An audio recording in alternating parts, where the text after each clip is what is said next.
បាទសួស្តីអ្នកទាំងអស់គ្នាក្នុងមេរៀនទី1នេះខ្ញុំនឹងបង្ហាញពីរបៀបបដូរឈ្មោះកុំព្យូទ័រនៅលើ Linux តាមរយៈ command line ដំបូងយើងចូលទៅកាន់ Linux របស់យើងមកហើយ login ជា user root ក៏បានឬ user ដទៃទៀតដែលយើងបានបង្កើតនៅលើម៉ាស៊ីនយើងក៏បានបាទខ្ញុំសូមប្រាប់កន្លែងបន្តិចកន្លែង CentOS នេះតំណាងឲ្យឈ្មោះកុំព្យូទ័ររបស់ខ្ញុំបើជាទូទៅចំពោះម៉ាស៊ីនកុំព្យូទ័រមួយតែងតែមានឈ្មោះមួយតំណាងដូចជាយើងដែរយើងតែងតែមានឈ្មោះមួយតំណាងឲ្យខ្លួនរបស់យើងតែឈ្មោះ A ឈ្មោះ B តែម៉ាស៊ីនរបស់ខ្ញុំគឺឈ្មោះ CentOS តើមកក្នុងមេរៀននេះខ្ញុំនឹងធ្វើការបង្ហាញអំពីរបៀបបដូរឈ្មោះខ្ញុំ login ជា user root មកខ្ញុំវាយ password root ខ្ញុំ enter មកតើមកយើងបដូរតាមរយៈ command ណាយើងត្រូវចូល terminal ខ្ញុំចូល terminal ខ្ញុំ open terminal ឬខ្ញុំអាចចូល application system ខ្ញុំអាច open terminal បានដូចគ្នាហើយខ្ញុំ close មួយមកតើមកខ្ញុំធ្វើការ zoom វាធំតិចមកធំតើមកដើម្បីដឹងថាឈ្មោះកុំព្យូទ័ររបស់យើងឈ្មោះអីយើងអាចប្រើ command មួយឈ្មោះថា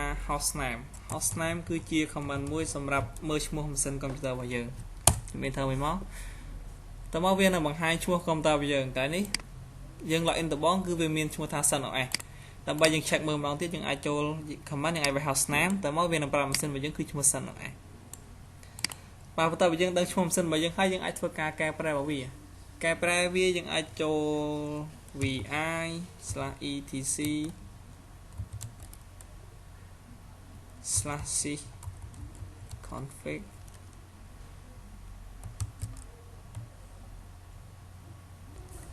យើងវាយ command មួយឈ្មោះថា vi/cconfig/network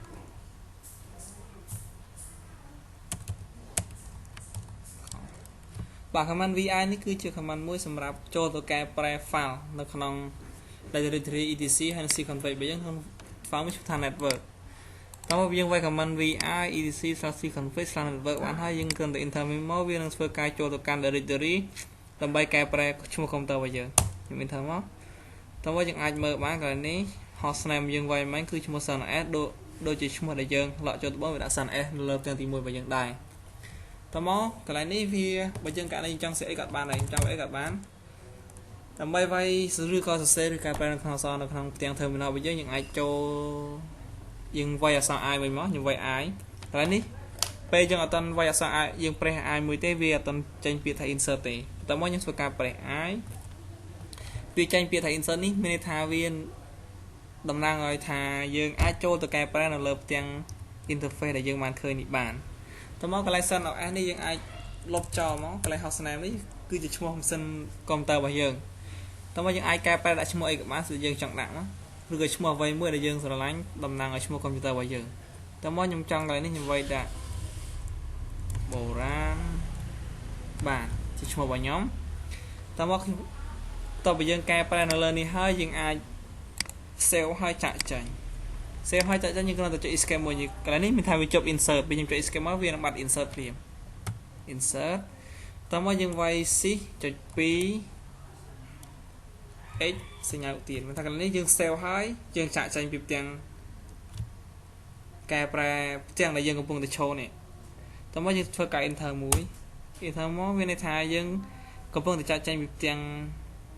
file មួយឈ្មោះថា network ហើយតើយើងចាក់ចេញហើយកន្លែងនេះមិនទាន់បានសម្រេចទេដើម្បីបានសម្រេចជាកែប្រែជាឈ្មោះ CentOS មកជាឈ្មោះបានបុរាណបែបមកយើងត្រូវ restart មួយសិន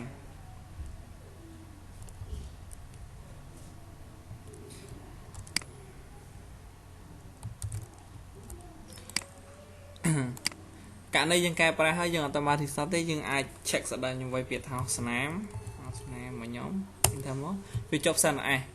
តោះមកយើងធ្វើការ restart ម៉ាស៊ីនយើងដើម្បីវាកែប្រែពីឈ្មោះ CentOS នេះទៅជាឈ្មោះបុរាណបាញ់ដែលយើងបានកែមិញហ្នឹងយើងអាចវាយ command មួយឈ្មោះថា I need លេខ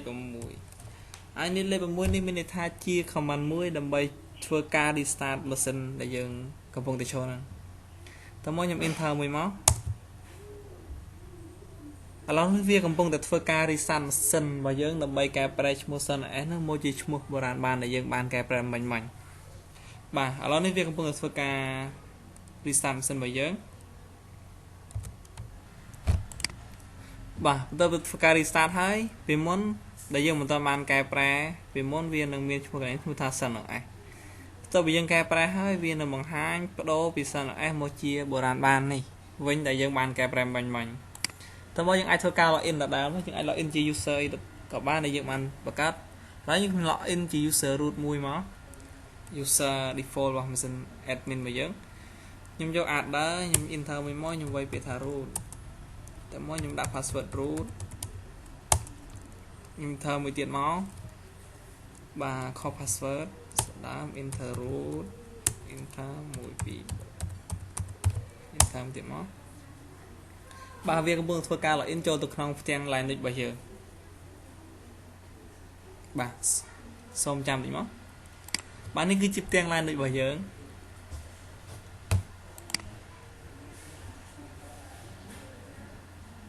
បាទ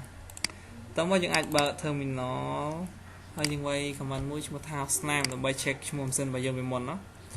វាយ hostname enter វាមក hostname ខុសហើយបាទ hostname បាទក្រៅនេះពីមុនរបស់យើងគឺ Sun OS តើខ្ញុំបានកែប្រែពី Sun OS មកវាបដូរជា Sun OS មកជាបុរាណបានវិញបាទក្នុងមេរៀនទី1យើងគឺត្រូវបានបញ្ចប់បាទសូមអរគុណ